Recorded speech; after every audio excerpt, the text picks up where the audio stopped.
마태복음 20장 1절로 7절의 말씀을 가지고 최선을 다하는데 행복하지 못하는 이유라는 제목으로 이 시간 하나님의 말씀을 나누겠습니다.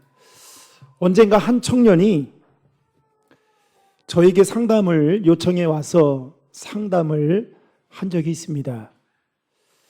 와서 하는 이야기가 이거였습니다. 목사님, 저 주일도 빠진 적이 없고 예배도 잘 드리고 그리고 봉사도 빠짐없이 신앙생활을 나름 잘한다고 생각하고 또 열심히 하고 있는데 주일에 예배를 마치고 집으로 돌아올 때면 왜 이렇게 허무하고 왜 이렇게 외롭고 왜 행복한 마음이 들지 않는지 모르겠다며 흐느끼며 말한 청년의 그 이야기가 생각이 납니다.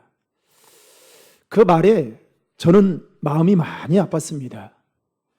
왜냐하면 그 저에게 상담을 요청한 그 청년은 교회 안에서도 신실하게 신앙생활을 할 만큼 모범된 청년이었기 때문입니다. 아마도 이 시대를 살아가는 많은 그리스도인들조차도 이 청년과 똑같은 생각을 하고 있지 않을까라는 생각이 불현듯 들었습니다. 여러분, 주일날 교회에 오는 것이 행복하십니까? 봐봐요. 소리가 적은 거 보면 여러분 예배 드리는 게 기쁘고 행복하세요? 머리로는 아멘이라고 하지만 사실 자신감 없거든요. 나는 믿음을 가지고 열심히 사는데 내 삶은 행복하지 않는 거예요. 나는 열심히 신앙생활을 한다고 하는데 왜 이렇게 행복한 마음보다는 외롭고 공허한 마음이 드는지 들 때가 있다라는 거죠. 오늘 우리는 본문에서 예수님께서 들려주신 포도원 비유의 품꾼 비유를 통해서 이 질문에 대한 해답을 함께 찾아가 봤으면 좋겠습니다. 오늘 말씀에 보면 열심히 최선을 다해 일을 했는데 행복하지 않았던 사람들의 이야기가 소개되고 있습니다. 오늘 본문에서 예수님은 천국을 포도원의 품꾼으로 비유하면서 어떤 집 주인이 하루 동안 일할 일꾼을 찾기 위해 아침 일찍 장터로 나간 것으로부터 이야기가 시작되고 있습니다. 여러분 1절의 말씀을 다 함께 화면을 보고 읽겠습니다. 천국은 마치 품꾼을 얻어 포도원에 들여보내려고 이른 아침에 나간 집 주인과 같으니. 아멘. 여기서 이른 아침이라는 말은 헬라어로 프로라는 말인데요. 이 프로라는 이 단어는 우리나라 시간으로 말하면 오전 6시를 가리킵니다. 한마디로 오전 6시에 일꾼을 고용했습니다. 저도 한때 대학교 다닐 때 등록금을 마련하기 위해서 친구들과 함께 막노동을 다녔던 적이 있어요. 그런데 그 막노동에 나가기 위해서는 새벽 4시 반, 5시부터 일어나서 그리고 6시면 일을 해야 되기 때문에 나가는 경우들이 많습니다. 얼마나 외롭고 쓸쓸한지 그런 생각들이 들었어요. 그런데 오늘 이 집 주인은 오전 6시에 나가서 장터에 나가서 일할 일꾼을 찾기 위해 나갔던 겁니다. 이어서 오전 9시 그리고 정오인 12시 심지어 오후 3시까지 장터에 나가서 자신의 포도원에서 일할 일꾼들을 고용하고자 나갔던 것입니다. 그리고 6절에 보면 제11시, 즉 우리나라 시간으로 말하면 오후 5시에도 이 포도원 주인은 장터에 나가게 된 겁니다. 그런데 보니 우두커니 서 있는 사람들이 자신의 눈에 들어오게 된 겁니다. 그래서 그들에게 다가가서 묻죠. 왜 그렇게 놀며 서 있느냐? 라고 묻자 그들은 이렇게 말합니다. 우리를 품꾼으로 쓰는 자가 없어서 이렇게 있다라고 말을 하죠. 여러분 6절과 7절의 말씀을 다 함께 읽겠습니다. 제11시에도 나가보니 서 있는 사람들이 또 있는지라 이르되 너희는 어찌하여 종일토록 놀고 여기 서 있느냐 이르되 우리를 품꾼으로 쓰는 이가 없음이니이다 이르되 너희도 포도원에 들어가라 하니라. 아멘. 여러분 한번 생각해 보세요. 장터 안에 얼마나 많은 일꾼들이 사람들이 서 있었을까요? 그 수많은 사람 중에 자신의 눈에 띄어 선택이 되기를 바라는 그 간절한 마음으로 그곳에 서 있는 여러분 일꾼들의 마음이 얼마나 초조했을까요? 저도 인력시장에 친구들과 함께 나간 적이 있어요. 근데 나가면 다 일을 할 거라고 생각을 했거든요. 그런데 제 친구들은 불러서 그날 하루 일을 하게 되는 겁니다. 어느 날 저만 선택을 못 받았어요. 한마디로 꽝친 거죠. 돈을 못 벌었습니다. 얼마나 집으로 돌아오는데 속상한지요. 나를 쓰지 않는 거에 대한 이 사회에 대한 불신, 얼마나. 그래서 그 다음부터는 기도가 절로 나오더라고요. 하나님, 오늘 또 하루 일당을 벌기 위해서 인력시장에 나가는데 저를 눈에 띄게 좀 해주십시오. 그 기도가 나오더라고요. 그리고요, 가서 누군가가 저를 딱 불러서 쓰면요, 얼마나 그때는 기분이 좋은지 대학교 합격했던 것보다 더 기분이 좋더라고요. 그런데 여러분 그거 아십니까? 막노동도 여러분 일할 때 다 어떻게 해요? 나름의 다 뭐랄까요? 지혜가 있고 필요해요. 그런데 그냥 뭣도 모르고 그냥 하잖아요. 그러면 나중에 그 다음날 몸살이 나서 더 돈 벌었던 것보다 더 약을 병원에 가서 약 짓는데, 그리고 몸보신하는데 돈이 더 들어갈 때가 많아요. 그래서 일은 노하우로 해야 되는 거구나 라는 생각이 드는데요. 어찌됐든 간에 그 장터 안에 있던 많은 사람들이 마음 초조해하면서 자신이 누군가로부터 선택되어 오늘은 일을 제대로 할 수 있을까라는 마음들이 있었을 것입니다. 그때 이 포도원 주인은 장터에 서 있는 그들을 보면서 측은한 마음이 들었던지 오늘 말씀에 보면 오후 5시까지 일을 구하지 못한 그들을 일꾼으로 고용했던 것을 보게 됩니다. 그리고 이제 일을 시킵니다. 포도원 주인은 오후 6시가 되자 자신의 포도원에서 일한 일꾼들을 다 불렀습니다. 그리고 그들에게 품삯을 이제 지급하려고 하는데 문제의 발단은 바로 여기에서부터 시작됩니다. 원래는 먼저 온 사람들부터 불러서 그날 하루 일한 거에 대한 일당을 주는 것이 자연스러운 관례인데 오늘 포도원 주인은 어떻게 하느냐? 나중에 온 사람부터 오후 5시, 오후 3시, 그리고 정오 12시, 오전 9시 나중에 온 사람부터 불러서 품삯을 주기 시작합니다. 그런데 오늘 본문에 보면 그들에게 얼마를 주느냐? 한 데나리온을 줍니다. 여러분 9절의 말씀 다 함께 읽겠습니다. 먼저 온 자들이 와서 더 받을 줄 알았더니 그들도 한 데나리온씩 받은지라. 아멘. 다른 일꾼들이 보니까 늦게 온 사람들이 한 데나리온씩 받는 것을 보면서 무슨 생각을 하게 되냐면 나는 저들보다 일찍 와서 많은 시간 동안 일을 했기 때문에 훨씬 더 많은 품삯을 받을 수 있겠구나 라고 생각하며 은근히 기대하는 마음을 가지고 있었습니다.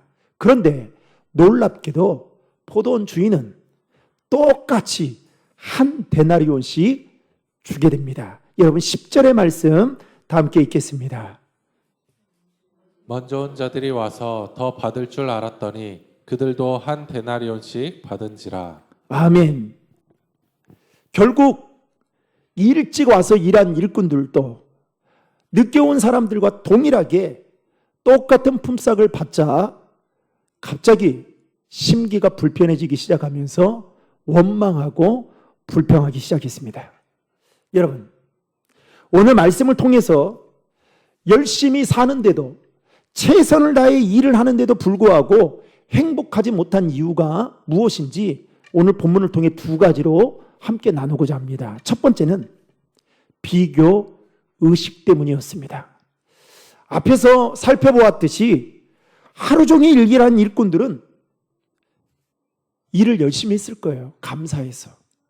그런데 문제는 품삯을 받는 데 있어서 갑자기 어떤 마음이 드느냐? 불공평하다라고 느껴서 불평하기 시작합니다. 여러분, 왜 그랬을까요? 자신들이 먼저 와서 일을 한 사람들이 늦게 와서 일을 한 사람들과 똑같은 대우를 받는다고 생각하니까 어떤 생각이 드느냐? 마치 손해보는 것처럼, 마치 억울한 일을 당한 것처럼 느껴져서 불평하기 시작합니다. 여러분, 시장 경제의 논리로 보면 이들의 생각이 틀린 걸까요? 맞은 걸까요? 맞죠. 저희 애도 두 애가 다 알바거든요. 근데 어느 날 갑자기 와서 막 얼굴이 막 속이 상해가지고 말은 못하고 막 얼굴이 막 울그락불그락 하고 있어요. 그래서 왜 그러냐 그랬더니 말을 안 하고 막 허적거리면서 울어요. 그래서 나중에 보니까 아빠, 알바를 했는데 내가 생각했던 시간하고 그 시간하고 안 맞아서 돈을 못 받았다라는 거예요, 많이. 그래서 너무너무 속상하다는 거예요. 그래서 이건 가정하에 이야기하는 거예요. 가정하에. 그래서 제가 야, 남의 돈 버는 게 남의 돈 내 시중에 들어오는 게 쉬운지 아냐? 세상 결코 녹록지 않아. 제가 그렇게 말할까요? 어떻게 할까요? 그렇게 말하지 않고 야, 당장 아빠랑 가자. 차 타. 그 사장님을 만나야겠다. 이러지 않을까요? 여러분, 시장경제 논리로 보면 먼저 와서 많은 시간 동안 일을 한 사람들의 이 지금의 생각이 잘못된 생각이 아닙니다. 어쩌면 당연한 거라고 생각할 수 있어요. 그에 맞는 보상과 대가를 받는 게 당연한 거죠. 그렇다고 해서 여러분, 주인을 원망하거나 불평할 이유가 없습니다. 왜 그런지 아세요? 포도원 주인은 그날 하루 이들을 일꾼으로 고용할 때에 약속했던 품삯이 있었기 때문입니다. 그 품삯이 얼마였습니까? 한 데나리온이었습니다. 여러분 한번 생각해 보세요. 이들이 처음에 일을 구하기 위해 장터에 서 있을 때 수많은 사람 중에 나를 선택해 주지 않으면 오늘 일을 못하겠구나. 그래서 얼마나 간절한 마음으로 서 있었을까요? 키가 작은 사람은 키 크게 보였을 거고, 그리고 어떻게 해요? 어떻게든지 깔끔한 모습으로, 저도 인력시장에 가면 깔끔한 모습으로 가거든요. 그래야 주인들이 더 좋게 볼까 봐. 그런데 자신을 그렇게 선택해 주었을 때 그 주인에 대한 감사한 마음이 얼마나 컸을까요? 그런데 품삯을 받는 데 있어서 비교해 보니까 나보다 더 많이 일을 하지 않은 사람이 똑같은 품삯을 받고 인정을 받고 대우를 받는다고 생각하니까 화가 날 만하고 불평할 만하겠죠. 그러다 보니까 열심히 일을 해서 품삯을 받았는데도, 최선을 다해서 원하는 약속의 품삯을 받았는데도 불구하고 마음은 기쁘지 않고 행복하지 않는다는 것입니다. 여러분, 우리 속담에 사촌이 땅을 사면 어디가 아프다고요? 예? 배가 아프대요. 여러분, 만약에 사촌이 땅을 사면 우리는 어떤 마음을 가져야 될까요? 아이고, 얼마나 그동안 이 땅을 사기 위해서 얼마나 열심히 수고하고 노력했으면, 고생했으면 이렇게 땅을 샀을까 하면서 어떻게 해요? 그간의 수고에 대해서 축하도 해주고 잔치도 밥이라도 한 끼 대접하면서 위로하고 격려해 주는 것이 좋은 마음이죠. 그런데 여러분 아시다시피 사실 이런 마음을 갖기가 여러분 쉽습니까? 쉽지 않습니까? 쉽지 않아요. 목회자들 사이에서 금기어가 있어요. 절대 강단에 서서 가족 이야기하지 말고 자랑하지 말아요. 전 절대 자랑 안 해요. 왜냐하면 진짜예요. 축하해 주는 것 같은데 목사님은 무슨 복이 있어서 오히려 좋지 않은 영향이 훨씬 더 성도들에게 끼치는 경우가 있더라는 거죠. 왜 그럴까요? 우리 마음 안에는 남이 잘 되는 꼴을 못 보고 질투하는 본성이 있기 때문에 그렇습니다. 그래서 좋은 음식 먹어도, 좋은 음식 장소가 있어도, 좋은 곳에 여행 갈 만한 곳이 있어도 알아도 말 안 해요. 여러분, 내리 오스본은 이것을 가리켜서 뭐라고 이야기하냐면 비교의 저주라고 이야기합니다. 그러면서 그가 쓴 당신의 열심히 위험한 이유라는 책에 보면 비교의 저주에 대해서 내리 오스본은 이렇게 이야기하고 있는데요. 그 책의 내용을 그대로 인용해서 말씀드리면 이렇습니다. 우리는 비교하기를 원하는 강력한 내적 충동이 있다. 그리고 우리가 우월할 때 그것에 미치지 못하는 사람들을 업신여기게 된다. 문제는 우리는 이렇게 다른 사람들을 업신여기는 것을 뭐로 여기지 않는다고요? 큰 죄로 여기지 못하고 살아간다는 것이다. 저자가 이 책에서 말하는 것은 우리 마음 안에 이러한 충동의 본성이 있다라는 거예요. 그래서 자꾸만 어떻게 해요? 다른 사람과 비교하게 되고, 그러면서 비교하면서 어떤 마음을 갖느냐? 내가 뭔가 우월하다라고 생각하게 되면 다른 사람을 어떻게 바라보느냐? 업신여기는 경향이 있다라는 것입니다. 여러분, 이러한 모습은 신앙생활에서도 그대로 드러납니다. 저 사람은 나보다 더 열심히 성경도 읽지도 않은 것 같고, 더 기도하지 않는 것 같고, 주일도 제대로 지키지 않고 봉사도 하지 않는 것 같은데, 그런 측면에서 보면 나는 저 사람보다 더 우월한 것 같은데 라고 생각하며 남을 업신여기는 경향이 있어요. 그러면서 왜 나는 저 사람보다 잘 살지 못할까? 나는 왜 저 사람보다 못할까? 하나님이 왜 나보다 저 사람을 더 사랑하는 걸까? 이렇게 생각하다 보니까 나중에 어떻게 해요? 신앙생활을 해도 기쁘지가 않고 행복하지가 않는 겁니다. 오늘 말씀에도 보면 일찍부터 일한 일꾼들은 늦게 와서 적게 일한 사람들을 바라볼 때에 이러한 시선으로 바라본 거예요. 성경은 이 시선을 잠언에서는 뭐라고 이야기하느냐? 교만의 눈, 즉 경멸의 시선으로 바라보았다라고 성경은 말하고 있습니다. 그러다 보니까 어떻게 해요? 불평하기 시작하더라는 겁니다. 열심히 일을 해서 약속한 대로 품삯을 받았는데도 불구하고 삶이 기쁘지 않고 행복하지 않은 거예요. 그 이유는 바로 비교하는 것 때문입니다.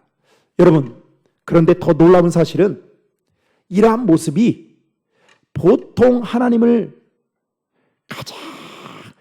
그냥 보통 하나님을 믿는 사람이 아니라 하나님을 가장 사랑한다고 사랑하는 사람들 사이에서 발견된다라는 것입니다. 왜 그럴까요? 자신이 남보다 더 우월하다라고 생각하기 때문입니다. 성경에 나오는 대표적인 인물이 바로 바리새인들과 서기관들입니다. 사랑하는 성도 여러분, 혹시 다른 사람과의 비교하는 것 때문에 하나님이 주시는 그 기쁨과 행복을 누리는데 불편함을 겪고 있지는 않으십니까?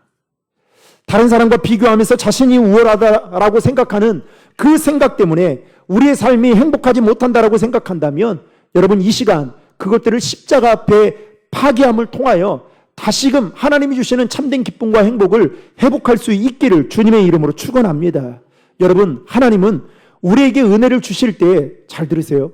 공로의 대가로 주시는 것이 아니라 은혜로 주시는 거예요. 따라서 장터에 나간 일꾼들이 주인으로부터 일찍 부름을 받은 것도 은혜이고, 늦게 부름을 받은 것도 은혜이고, 주인이 약속한 대로 품삯을 준 것도 은혜인 줄로 믿으시기 바랍니다. 두 번째로, 열심히 사는데도, 최선을 다해 사는데도 행복하지 못한 그 이유는 바로 은혜의 망각 때문입니다. 오늘 말씀해 보면 주인의 선택을 받아 먼저 일을 한 일꾼들은 일당을, 품삯을 더 받을 거라고 생각했습니다. 그런데 주인이 품삯을 주는 걸 보니 먼저 와서 일한 자신들이나 늦게 와서 일한 일꾼들이나 똑같이 한 데나리온을 주는 겁니다. 그래서 마음이 불편했던 겁니다. 여러분, 상식적으로 생각하면 일찍 와서 일한 일꾼들은 자신들이 더 많은 일을 했고 수고도 더 많이 했기에 똑같이 대우를 받는다는 것 자체가 이해하지 못했을 것입니다. 충분히 그럴 수 있다라고 생각할 수 있겠죠. 그런데 반대로 생각해 보면 주인이 만약에 이들을 일꾼으로 고용하지 않았다면, 또는 주인이 너무 악독해서 이들에게 약속한 품삯을 제대로 쳐주지 않거나, 또는 그 품삯의 절반을 착취했더라면 여러분 어땠을까요? 아마도 당장이라도 노동청에 고발했을 것입니다. 여하튼 이 포도원 주인은 이들을 고용해서 일을 하게 했고 약속한 대로 품삯을 주었습니다. 하지만 왜 기쁘지 않고 왜 행복하지 않았습니까? 자신들에게 베풀어준 주인에 대한 은혜를 잊어버리니까, 받은 은혜를 다른 사람들과 비교하는 척도로 생각하니까 열심히 일했는데도 불구하고 삶이 기쁘지 않고 행복하지 않았던 거예요. 여러분, 은혜가 무엇입니까? 자격 없는 자에게 베풀어 주시는 호의와 선물입니다. 다시 말하면 생각지도 못한 나에게 호의를 베풀어 줄 때, 자격이 없는 나를 누군가가 선택해 줄 때 그 감사한 마음이 들면서 이것을 우리는 은혜라고 여기는 경우가 있죠. 그런데 이 은혜를 잊어버리게 되면 여러분 한번 생각해 보세요. 저와 여러분이 하나님의 자녀로 또 구원받을 만한 자격과 조건이 된다고 여러분 생각하십니까? 저는 아무리 생각해 봐도 제가 목사가 될 만한 자격과 조건이 정말 제로예요. 그걸 생각하면 은혜인 거죠. 그런데 우리는 어떻게 해요? 자꾸만 비교하게 돼요. 은혜를 잊어버리고 비교하게 되니까 또 감사보다는 어떠한 대가를 요구하게 됩니다. 제가 언젠가 여러분들에게 이야기했던 적이 있는데, 군포에 가면 한 1,500명 되는 교회가 있어요. 저희 2년 선배가 거기에 담임 목사로 부임을 했는데, 캐나다에 있다가, 근데 저하고 신학대학교 다닐 때에 같은 동아리였어요. 연극 동아리였어요. 그런데 제가 선배의 행실을 너무나도 잘 알고 있거든요. 그 당시 때에는 신학생이 아니라 신학생이었어요. 막 그 선배가 인사 안 하는 학생들이 있으면, 후배들이 있으면 차에 태워가지고 막 지어봤고요. 그리고 세상 사람들이 하는 똑같은 행실을 하고 제가 그것을 리얼하게 다 봤습니다. 그래서 제가 그때 생각했죠. 신학교에도 이런 사람들이 있구나. 그랬거든요. 그런데 그리고 나서 졸업을 하고 이제 헤어졌어요. 그런데 어느 날부터인가 페이스북에 갑자기 그 선배가 올린 그 사역에 대한 것들을 막 소개를 하는 거예요. 갑자기 캐나다에 있다고 하더니, 캐나다에 어디 담임 목사로 있다고 하더니, 최근에는 불과 2, 3년 전에 한국에 들어와서 군포에 있는 큰 교회에 갔다는 거예요. 그래서 제가 친구들한테 전화했습니다. 야, 그 선배 알지? 알지. 야, 그 선배가 거기 갔더라. 큰 교회. 내가 그거 보면서 기가 찼다. 어떻게 신학교 다닐 때 그렇게 학생들이, 후배들이 피해야 될 선배 중에 한 사람이었거든요. 제가 그 행실을 잘 알거든요. 근데 어떻게 그렇게 갔을까? 제가 그런 말을 하면서 갑자기 제 안에 뭐가 사라졌어요? 은혜가 싹 사라졌습니다. 그러면서 어떤 생각이 드느냐? 누군가가 저 학교 다닐 때 모습을 보면서 후배들이 저와 똑같은 이야기를 한다면 저는 아마 지구멍으로 지금 들어가 있어야 될 거예요. 받은 은혜는 잊어버리고, 그리고 감사보다는 대가를, 뭔가를 더 바라는 것이 있다 보니까 어떻게 해요? 돌만부평하게 되고 삶이 기쁘지 않고 목회하는데 자꾸만 하나님, 왜 저는 이래야 하면 됩니까? 이렇게 나오게 되더라는 거죠. 여러분, 결국 오늘 말씀해 보면 은혜를 잊어버리고 불평하는 일꾼들에게 주인이 뭐라고 말하는지 아십니까? 15절 말씀 다 함께 읽겠습니다. 내 것을 가지고 내 뜻대로 할 것이 아니냐? 내가 선함으로 내가 악하게 보느냐? 아멘. 주인이 일꾼들에게 뭐라고 말해요? 야, 내가 내 것 가지고 지금 품삯을 나누어 주는데 네가 무슨 상관이냐? 네가 원망하고 네가 심기가 불편할 이유가 뭐가 있느냐? 나는 너희들에게 잘못한 게 하나도 없다라고 말합니다. 사랑하는 성도 여러분, 말씀을 맺겠습니다. 지금 여러분은 은혜로 살아가고 있습니까? 아니면 오늘 본문에 나오는 일꾼들처럼 내가 한 일을 생각하고 남과 비교하여 더 많은 품삯, 더 많은 은혜를 달라고 계속해서 요구하며 불평하고 있습니까? 우리 모두는 하나님의 포도원에 부름받은 일꾼들입니다. 단지 어떤 분들은 일찍 부름받은 분들도 있고 또 어떤 분들은 늦게 부름을 받은 분들도 있습니다. 그러나 여러분 기억하십시오. 그 모든 부르심에는 하나님의 은혜입니다. 따라서 내가 더 많이 일을 했는가, 누군가보다 더 많은 일을 했는가, 덜 일을 했는가는 하나님은 그 다음 일인 거예요. 중요하지 않다라는 겁니다. 정말로 중요한 것은 무엇이냐? 내가 하나님의 포도원에 부름받았다라는 사실을 얼마나 은혜로 여기며 감사하며 기뻐하며 행복해하며 남과 비교하지 않고 오늘도 그 기쁨과 행복을 누리며 살아가고 있느냐? 하나님은 이것을 눈여겨보고 계신다는 사실입니다. 여러분, 비교한다고 우리 삶이 달라집니까? 달라지지 않아요. 요즘에는요, 여러분 인스타, 페이스북 보면 다 먹는 거, 어디 여행 가는 걸로 다 온통 꾸며 있습니다. 그러다 보니까 그거 보면서 어떻게 해요? 자꾸만 내 자신이 초라해져요. 나는 그렇게 하지 못하는 것 같은데. 여러분, 그 함정에 빠지면 다 그 함정에 빠지면 절대 하나님의 주 안에서 하나님이 주시는 그 기쁨과 행복을 누릴 수 없어요. 저도 마찬가지예요. 제가 자꾸만 큰 교회 목사들, 잘 나가는 목사들만 보고 비교하면 어떻게 되느냐? 목회하는 게 정말 고역일 거예요. 사랑하는 성도 여러분, 신앙생활 하는데도 불구하고 비교하는 것 때문에, 아니면 나의 영적인 우월감 때문에, 또는 하나님의 은혜를 잃어버린 것 때문에 하나님이 주신 삶이 행복하지 못한다라고 느낀다면 이 시간 그 비교하는 것들을 멈추고 하나님의 은혜만으로도 만족할 수 있는 저와 여러분 되시기를 주님의 이름으로 축복합니다. 여러분, 묻겠습니다. 하나님이 왜 우리를 창조했을까요? 왜 이렇게 힘든 이 세상에 저와 여러분들이 살아가도록 내버려뒀을까요? 하나님 우리를 창조하신 목적은 단 하나예요. 주 안에서 행복하고 더 풍성한 삶을 살아가기 위해서 우리를 만드시고 여러분 창조하셨어요. 하나님은 우리가 잘 되는 것을 더 기뻐하시고 원하시는 분이십니다. 그런데 그 기쁨과 행복을 비교하는 것 때문에, 하나님의 은혜를 잃어버린 것 때문에 여러분 누리지 못하고, 신앙생활에도 저는 그래서 우리 시온 찬양대 오늘도 기도했지만은 하나님이 이들 안에 기쁨이 빼앗기지 않게 해달라고. 여러분, 우리가 예배드리는 것이 이게 기뻐야 돼요. 그래야 여러분 일찍 와서 기도로 준비할 수 있어요. 이 자리가 행복한 자리라고 느껴져야 여러분 정말 사모하는 마음으로 올 수 있어요.